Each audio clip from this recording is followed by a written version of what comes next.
If you're here, you've probably already heard about Pattie Boyd saying she wasn't contacted about the upcoming Beatles biopics or even consulted by the actress who will be portraying her, and I haven't been able to stop thinking about it. The conversation actually started during an appearance on Chris O Dell's new podcast. Well, I wanted to talk about this new Beatle film the four Beatle films that are supposed to be coming out in the next couple years.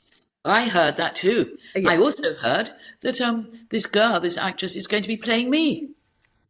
Now, I might be completely wrong, but I would have thought it would be polite to mention it to me or let me know, as if they've got someone who's going to be playing me. Wouldn't you think they'd let me know? But I haven't been contacted by anyone.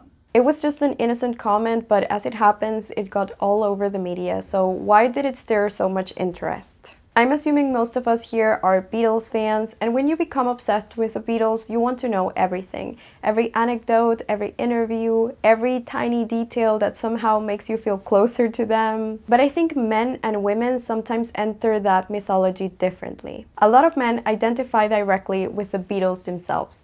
They hope to become the musician, the artist, the funny guy, the genius, the famous person. But as a woman, or at least for me, my attention naturally drifts towards the women around them, their girlfriends, their wives, the people witnessing all of it from nearby. You start wondering, if I had existed in that world, where would I have fit into it?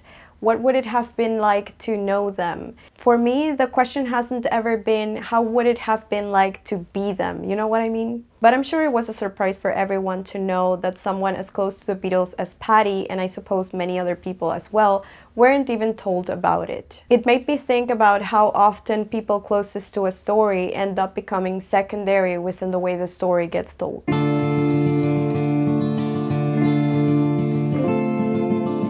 Pattie Boyd might be one of the clearest examples of someone who became mythologized in music history. She didn't just marry Beatle George Harrison, she later married Eric Clapton too, two of the most influential musicians of all time. The thing is, especially for women, these kinds of relationships don't necessarily make you as a person relevant.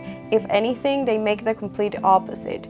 You become George Harrison's wife, the woman in the love triangle with Eric Clapton, the woman who inspired these songs. People know Pattie Boyd without really knowing her. And for people who really do know her, who have read her book, who have tried to see everything from her perspective, these films felt like a great opportunity to feature her and all their girlfriends and wives in the most truthful way possible.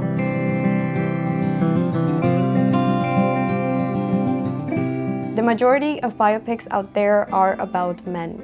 Successful musicians, famous politicians, scientific pioneers, military leaders. Their stories tend to focus on what they built, discovered, changed, or accomplished. In contrast, female biopics are less centered in achievement and more in endurance. They focus on relationships, public scrutiny, exploitation, emotional suffering, and the personal cost of living in the spotlight. It's as though men are remembered for what they contributed to history, while women are remembered for what history did to them. And if that's often how women are portrayed in stories that are supposedly about them, it's worth asking what happens when they appear in stories that aren't. Because when women enter biopics centered on men, they frequently become narrative devices rather than fully realized people. They become the inspiration, the heartbreak, the temptation, the supportive wife. Very rarely do they exist outside the role they're playing in someone else's journey. It's not that this is wrong, of course, the focus is on whoever represents the main character and the whole reason the movie is made in the first place, but thinking about the Beatles and thinking about how we obsessively deep dive into their lives, how many stories we already know, I can't help but wonder if one story, one bit from the women could make a difference in how they are represented. There's a story about George Pattie shares in Chris O Dell's podcast that just paints a picture, you know? Those stories make those four guys become human.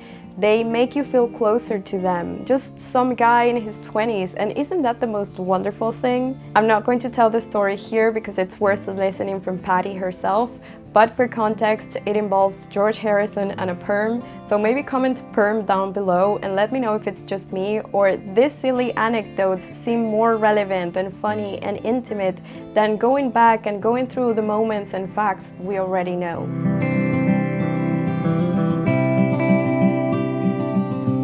But that's the thing with these films in particular, because there are already too many assumptions on how these films are going to be made. It's 4 movies, 1 for each Beatle, all tracking the same 10-year period. It has actually kept us attentive to put the pieces together and try to figure out how these stories will get told. And that's honestly such a courageous thing to do, because Beatles fans will not stand for inaccuracies. And also, if one perspective gets missing, I can see people getting extremely mad, so I wouldn't really want to be in their shoes. But then again, I do trust the director to work in the best judgment. Sam Mendes, the director for this biopics, comes from a theater background, so it makes sense to expect something more stylized rather than strictly realistic. But considering they will need to translate real, messy, once-in-a-lifetime relationships into something more theatrical or even into just 8 hours worth of film, I can't help but wonder what will get simplified in the process. Will anything get simplified at all? Is that even possible?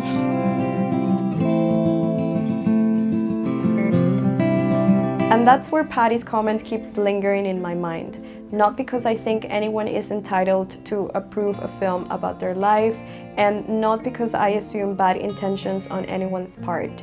I just keep thinking, when we're telling stories about real people, especially people who are still here with us, it feels natural to want to hear from them, to want to know how they experienced it, how they remember it, what we've gotten wrong. Because the truth is, we already know the mythology, we know the songs, we know the photographs, we know the stories that have been repeated for decades. And there's a huge difference between appearing in history and having a voice within it, having the opportunity to say something new, something fresh. I mean, I could have really told them great stories, but I don't think they want to know. I think they want to create something that's completely different, like a, I don't know what, a different story. So we might actually be seeing the filmmaker's version of what happened, as opposed to the filmmakers' creation of what they think has happened. Right. Nothing to do with truth, nothing to do with, what really happened, because they don't want to talk to anyone that was there. I really don't know how these films are going to handle that. Maybe they'll do it brilliantly and maybe they'll surprise all of us, but it just seems odd.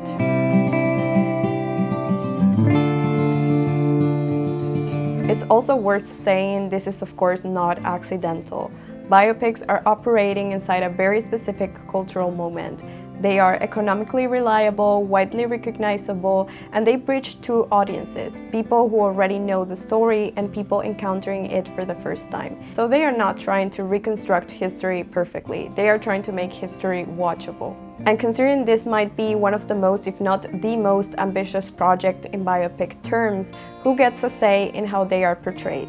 Will anyone get to own their narratives, or will they just become part of someone else's? Because the closer you are to a myth, the more likely your complexity gets edited into something narratively clean. What I do hope though, other than to get 4 amazing films of course, is that everyone who appears in these films, whether consulted or not, gets their flowers. Maybe Pattie Boyd will become extremely famous after these films and will be able to use that in her favor. Fingers crossed for her, if that's even something she wants or expects. Maybe she'll love the films, maybe she'll hate them, maybe she'll barely recognize herself in them.